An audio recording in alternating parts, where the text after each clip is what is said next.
Ny amaraparanantsika azy dia ny tenin'Andriamanitra ho an'ny ankonina kristianina. Hitantsika eo amin'ny obolana. Obolana toko 12. Obolana toko 12 angatahako sika amadika andininy 720.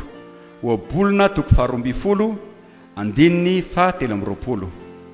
Obolana toko 12 andininy 720. Vakiko amin'ny aran'i Jesosy.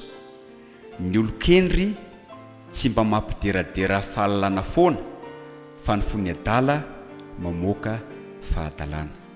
Ny olon-kendry tsy mba mampideradera fahalalana foana fa ny fon'ny adala mamoaka fahadalana. Zany hoe tsy mihebohebo, tsy mirehareha ny olon-kendry fa manitry tena izy.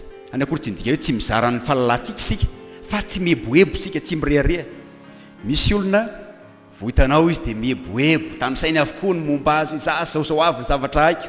Ny olon-kendry hoy ny ten'Andriamanitra eto tsy mba mampideradera fahalalana foana fa manitry tena izy.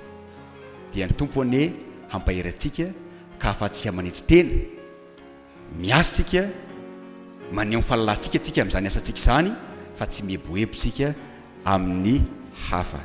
Dia ny tompony no hampahery antsika ka ahafahantsika manitry tena mandrakariva eo anatrehany.